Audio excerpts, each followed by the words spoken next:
നമ്മളിവിടെ സ്റ്റുഡൻറ്റ് പെർസ്പെക്റ്റീവിൽ മ്യൂലേണിൻ്റെ എന്തൊക്കെയാണ് നടക്കുന്നതെന്ന് കണ്ടു. And from the community perspective and from the industry perspective, അങ്ങനെ പല പല പെർസ്പെക്റ്റീവിൽ കണ്ടു. And next what happens in the faculty enable perspective എന്ന രീതിയിൽ. ആക്ച്വലി ലാസ്റ്റ് ഒക്ടോബറിലാണ് നമ്മൾ ഒരു ഫാക്കൽറ്റി മീറ്റപ്പ് കോൾ ചെയ്തത് for 30 faculty members to introduce MuLearn. അതായത് മ്യൂലേൺ എന്ന് പറയുന്നത് എക്സ്പെഷ്യലി നമുക്കറിയാം ഇറ്റ്സ് വെരി ഡിഫിക്കൽട്ട് ടു, അതായത് ടീച്ചേഴ്സിനെയാണ് നമുക്ക് ഏറ്റവും കൂടുതൽ പുതിയ കാര്യങ്ങളിൽ ചേഞ്ച് കൊണ്ടുവരാൻ ഭയങ്കര ഡിഫിക്കൽട്ട്. ബിക്കോസ് നമ്മൾ പറയും, സ്റ്റുഡൻസിന് എപ്പോഴും പറയും let's break the echo chambers എന്ന് പറയും. പക്ഷേ സ്റ്റുഡൻസിനെക്കാട്ടിയും വലിയ എക്കോ ചേമ്പേഴ്സിൽ ഇരിക്കുന്നത് ഫാക്കൽറ്റി മെമ്പേഴ്സാണ്. അവരവിടെ നിന്ന് ബ്രേക്ക് ചെയ്യാൻ തയ്യാറാവാൻ ഭയങ്കര ഡിഫിക്കൽട്ടാണ്. അപ്പോൾ നമ്മൾ ഒരു സ്റ്റുഡൻറ്റിനെ ഒരു എക്കോ ചേമ്പറിൽ നിന്ന് ബ്രേക്ക് ചെയ്യാൻ പറ്റിക്കഴിഞ്ഞാൽ അത് ആ ഒരു സ്റ്റുഡൻറ്റിന് ബെനിഫിറ്റഡ് ആവുമെങ്കിൽ അവിടെ നമ്മൾ ഒരു ഫാക്കൽറ്റിയെ നമുക്ക് ആ എക്കോ ചേമ്പറിൽ നിന്ന് ബ്രേക്ക് ചെയ്യാൻ പറ്റിക്കഴിഞ്ഞാൽ അത് ബെനിഫിറ്റഡ് ആകാൻ പോകുന്നത് hundreds of സ്റ്റുഡൻസിനായിരിക്കും.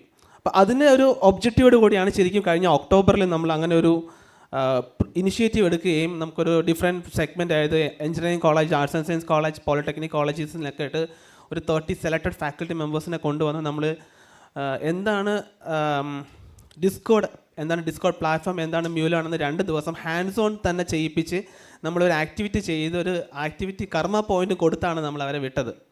And what happens after the October, അതായത് ഒക്ടോബറിന് ശേഷം സംഭവിച്ചെന്ന് വെച്ച് കഴിഞ്ഞാൽ ഇപ്പം ദീപു പറഞ്ഞ പോലെ ദ ടോപ്പ് അല്ലെങ്കിൽ ഏറ്റവും കൂടുതൽ കർമ്മ മൈൻഡ് ചെയ്തിരിക്കുന്നത് ജിബിൻ സാറാണ്. ഇറ്റ്സ് 40,000 കർമ്മ പോയിൻറ്റ്സ് ആണ് മൈൻഡ് ചെയ്തിരിക്കുന്നത് വിത്തിൻ 3 to 4 months. അതായത് സ്റ്റുഡൻസ് ഇപ്പം നിങ്ങൾ നിൽക്കുകയാണെങ്കിൽ ബാക്കിയുള്ള സ്റ്റുഡൻസൊക്കെ നോക്കുകയാണെന്നുണ്ടെങ്കിൽ അവർ ഒരു വർഷം കൊണ്ട് മൈൻഡ് ചെയ്ത കാര്യങ്ങളാണ് 3 months കൊണ്ട് ടീച്ചേഴ്സ് മൈൻഡ് ചെയ്തേക്കുന്നത്. അതുപോലെ നമ്മൾ നോക്കുകയാണെങ്കിൽ സുനിൽ സാർ, അതുപോലെ അരുൺ സാറ്, പിന്നെ കുറച്ചൊക്കെ ഞാനും ചെയ്തിട്ടുണ്ട്. അതേപോലെ ബാക്കി വിനോദ്, നമ്മളെല്ലാവരും ഒരു ഓൾമോസ്റ്റ് ഫാക്കൽറ്റി മെമ്പേഴ്സ് സ്റ്റാർട്ടഡ്. ഇതെല്ലാം ഹാപ്പൻ ചെയ്തേക്കുന്നത് after the month of October 2023 ശേഷമാണ് ഇത് ഹാപ്പൻ ചെയ്തേക്കുന്നത്. അപ്പം നമ്മളെപ്പോഴും പറയുന്ന കാര്യമുണ്ട്, അതിപ്പോൾ നമ്മൾ ടീച്ചേഴ്സ് എപ്പോഴും പരാതി പറയുന്ന കാര്യമുണ്ട്, we are always blaming about the universities, they are not setting the curriculum as per the industry standards എന്ന് പറഞ്ഞ് നമ്മൾ എപ്പോഴും ബ്ലെയിം ചെയ്യുന്നൊരു കാര്യമാണ്.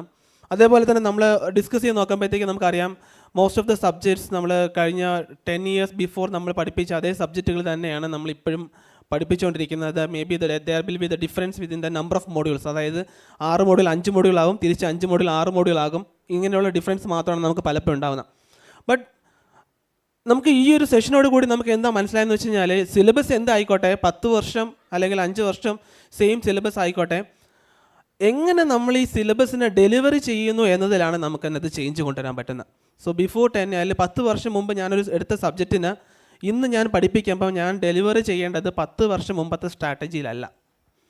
നമ്മൾ ഇപ്പോഴത്തെ എന്ത് സ്ട്രാറ്റജിയാണ് നമുക്ക് കുട്ടികൾക്ക് അഡാപ്റ്റ് ചെയ്യാൻ പറ്റുന്നത്, ആ വേ ഓഫ് സ്ട്രാറ്റജിയിൽ വേണം ആ സബ്ജക്റ്റിന്. ഫോർ എക്സാമ്പിൾ ഇപ്പോൾ സി പ്രോഗ്രാമിംഗ് എന്ന സബ്ജക്റ്റാണ് ഞാൻ 10 വർഷം മുമ്പ് എടുത്ത സി പ്രോഗ്രാമിങ്ങിൻ്റെ അതേ ക്ലാസ് തന്നെ ഞാൻ 2024 വന്ന് എൻ്റെ ക്ലാസ് റൂമിൽ വിദ്യാർത്ഥികൾക്ക് മുമ്പിൽ സി പ്രോഗ്രാമിംഗ് പഠിപ്പിക്കാൻ നോക്കിക്കഴിഞ്ഞാൽ അവർ നമ്മളെ മൈൻഡ് ചെയ്യത്തില്ല, ആരും നമ്മൾ ശ്രദ്ധിക്കില്ല. അതേസമയം ഇപ്പോൾ അവർക്ക് മനസ്സിലാവുന്ന ലാംഗ്വേജിൽ സെയിം സിലബസിനെ സെയിം കണ്ടന്റ് ഡിഫറെൻറ്റ് വേയിൽ നമുക്ക് ഡെലിവർ ചെയ്യാൻ പറ്റുമെങ്കിൽ നമുക്കത് കുട്ടികളിലേക്ക് റീച്ച് ചെയ്യാൻ പറ്റും.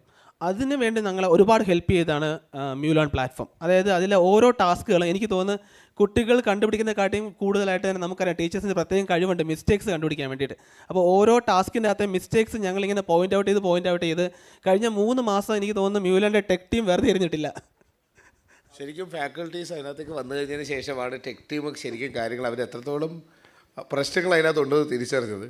അന്ന് തൊട്ട് ഓരോ ഹാഷ്ടാഗും ഓരോ കാര്യങ്ങളും അതിനകത്ത് ഇത് കറക്റ്റില്ല, അവിടെ ഇത് വന്ന് അത് ഈ കർമ്മ പോയിന്റ് തൊട്ട് 1/2 മണിക്കൂർ ലേറ്റായി, ഇത് 1 മണിക്കൂർ 2 മണിക്കൂറായി. അവിടെ ഇവർ പിന്നെ ഓട്ടോയായി ഇതായി. അപ്പോൾ ശരിക്കും ആ ഒരു റിഗറോട് കൂടി മ്യൂലേൺ മുമ്പിലോട്ട് പോയി തുടങ്ങിയത് once the faculties came forward and started building it. അതിന് നമ്മുടെ സിയാസ് സാർ അവിടെയുണ്ട്. സിയാസ് സാറ് ശരിക്കും എന്താ ചെയ്തതെന്ന് വെച്ച് കഴിഞ്ഞാൽ പുള്ളി കുറേ അധ്യാപകരുടെ സ്ഥിരം വള്ളിക്കെട്ടുകൾ വാങ്ങുന്ന അധ്യാപകരെ സാർ വിളിക്കണം, എല്ലാ ക്യാമ്പസിനകത്തുള്ള അങ്ങനെയുള്ള കുറേ അധ്യാപകരെ വിളിച്ചിട്ട് പറഞ്ഞു, സ്വന്തം കയ്യിൽ കാശ് മുടക്കി തിരുവനന്തപുരത്തേക്ക് വരാമോ, നിങ്ങൾക്കും പ്രയോജനം ഉണ്ടാകും പിള്ളേർക്കും പ്രയോജനം ഉണ്ടാകും, താല്പര്യമുള്ളവർ വന്നാൽ മതി.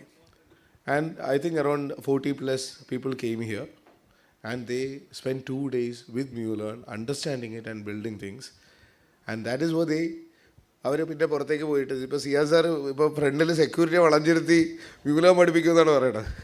എവിടെ പോയി കഴിഞ്ഞാൽ അവിടെ ഇവരെ മ്യൂലേൺ മുമ്പിലേക്ക് കൊണ്ടുപോവുകയാണ്. And that actually made the propagation much faster. ഇപ്പോൾ 3.0 എന്താണ് നമ്മളിനിപ്പോൾ ആസ് എ ഫാക്കൽറ്റി സൈഡിൽ എക്സ്പെക്ട് ചെയ്യുന്നത് വെച്ച് കഴിഞ്ഞാൽ നമുക്ക് സ്റ്റുഡൻസിൻ്റെ ഇൻട്രസ്റ്റ് ഗ്രൂപ്പുകൾ ക്യാമ്പസുകളിലുണ്ട്. പക്ഷേ നമുക്ക് it's very difficult to find the interested അല്ലെങ്കിൽ സിമിലർ ഇൻട്രസ്റ്റഡ് ഫാക്കൽറ്റി മെമ്പേഴ്സിനെ കിട്ടാൻ പാടായിരിക്കും. But we are trying to build the interest group among different campuses. ഇപ്പം IoT ആഗ്രഹിക്കുന്ന അധ്യാപകർ മൾട്ടിപ്പിൾ ക്യാമ്പസുകളിലുണ്ടെങ്കിൽ ആ മൾട്ടിപ്പിൾ ക്യാമ്പസുകളിലെ അധ്യാപകരെ കൂട്ടിക്കൊണ്ട് we are trying to create an interest group for the IoT അല്ലെങ്കിൽ വെബ് ഡെവലപ്മെൻറ്റ് പറയുന്ന അങ്ങനെ ഡിഫറെൻറ്റ് ക്യാമ്പസുകളിൽ നിന്നുള്ള ഇൻട്രസ്റ്റ് ഗ്രൂപ്പുകൾ ഫോം ചെയ്ത് അവിടെ നിന്ന് നമുക്ക് കൂടുതൽ കാര്യങ്ങൾ പഠിക്കാൻ പറ്റുമോ, പുതിയ കാര്യങ്ങൾ എക്സ്പ്ലോർ ചെയ്യാൻ പറ്റുമോ. ഒരിക്കലും നമ്മൾ ക്ലാസ് റൂമിൽ നമ്മളിപ്പോൾ കുട്ടികളുടെ കൂടെ നമുക്ക് എത്താൻ പറ്റില്ല. ബട്ട് അറ്റ്ലീസ്റ്റ് നമ്മൾ എന്ത് ചെയ്യാം, നമ്മൾ പുതിയ പോസിബിലിറ്റീസും ഓപ്പർച്യൂണിറ്റീസും എക്സ്പ്ലോർ ചെയ്ത് കാര്യം നമുക്ക് ക്ലാസ് റൂമിൽ നമ്മൾ പഠിപ്പിക്കുന്ന കണ്ടൻറ്റിന് അവർക്ക് ഇപ്പം പണ്ടായിരുന്നെങ്കിൽ നമ്മൾ പഠിപ്പിക്കുന്നത് മാത്രമായിരുന്നു അവർക്കൊരു ഓപ്പർച്യൂണിറ്റി. പക്ഷേ ഇപ്പം നമ്മളെക്കാട്ടിയും ബെസ്റ്റ് വീഡിയോസും ബെസ്റ്റ് ഫാക്കൽറ്റിയുടെ വീഡിയോസൊക്കെ നമുക്ക് ഓൺലൈൻ അവൈലബിൾ ആണ്. നമ്മുടെ ക്ലാസ് റൂംസ് ഒന്നും അവർക്ക് അത്യാവശ്യമല്ല.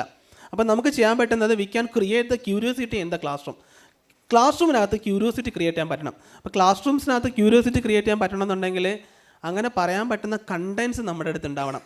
അങ്ങനത്തെ കണ്ടൻസ് നമുക്ക് ഡെവലപ്പ് ചെയ്യാൻ പറ്റണമെന്നുണ്ടെങ്കിൽ അങ്ങനത്തെ ഏരിയയിലൂടെ നമ്മൾ കടന്നു പോകണം. അതിനുള്ളൊരു ബെസ്റ്റ് പ്ലാറ്റ്ഫോമാണ് മ്യൂലാൺ എന്ന് പറയുന്ന പ്ലാറ്റ്ഫോം. അപ്പോൾ ഇതുവരെ ഇതിനകത്ത് എക്സ്പ്ലോർ ചെയ്യാത്ത ഫാക്കൽറ്റി മെമ്പേഴ്സ് ഇവിടെ ഉണ്ടെന്നുണ്ടെങ്കിൽ തീർച്ചയായിട്ടും നിങ്ങൾ എക്സ്പ്ലോർ ചെയ്യണം. ബിക്കോസ് നമുക്കും കുട്ടികളെ പോലെ തന്നെ ഈ പോയിന്റ് സാറ് ദീപ് പറഞ്ഞ പോലെ പോയിന്റ്സ് കിട്ടാതെ വരുമ്പോൾ ഞങ്ങൾ വിളിക്കാറുണ്ട്. 2 ദിവസമായി ഞങ്ങൾ സബ്മിറ്റ് ചെയ്തിട്ട് ഇതുവരെ നമുക്ക് പോയിന്റ്സ് കിട്ടിയില്ല.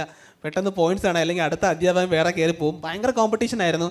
ശരിക്കും സുനിൽ സാറും ജിബിൻ സാറും തമ്മിൽ ടൈറ്റ് കോമ്പറ്റീഷൻ ആയിരുന്നു. ഓരോ ദിവസവും 1 മണിക്കൂർ വെച്ചിട്ടൊക്കെയാണ് ഇതിൻ്റെ ഈ പോയിന്റ്സ് അങ്ങോട്ടും മാറിക്കൊണ്ടിരുന്നത്. ഇപ്പോൾ എനിക്കിന്ന് 33 40 നിൽക്കുക. ജിബിൻ സാറ് നിൽക്കുക. ജിബിൻ സാറിനാണെങ്കിൽ ഓൾറെഡി തന്നെ മൂക്കോസിൻ്റെ കാര്യത്തിലൊക്കെ ഗിന്നസ് റെക്കോർഡുള്ള ഒരാളാണ്. അപ്പോൾ ഞങ്ങൾ പറയുന്നുണ്ട് മിക്കവാറും മ്യൂലോണിൻ്റെ കർമ്മ പോയിൻറ്റ്സ് സിസ്റ്റത്തിൽ മിക്കവാറും സാറ് ഗിന്നസ് റെക്കോർഡ് ക്രിയേറ്റ് ചെയ്യും ഇങ്ങനെ പോവുകയാണെങ്കിൽ. പക്ഷേ നിങ്ങൾ പുതിയ ടാസ്ക് ഇടരുത്. ടാസ്ക് എല്ലാം ഓൾറെഡി എല്ലാം തീർന്നു. ഇനി പുതിയ ടാസ്ക് ഇട്ടാലേ പുള്ളിക്ക് മുന്നോട്ട് പോകാൻ പറ്റുള്ളൂ. അതുകൊണ്ട് നിലവിൽ കുറച്ച് കഴിഞ്ഞ് ടാസ്ക് ഇട്ടാൽ മതി. അപ്പോൾ thank you MuLearn for this opportunity.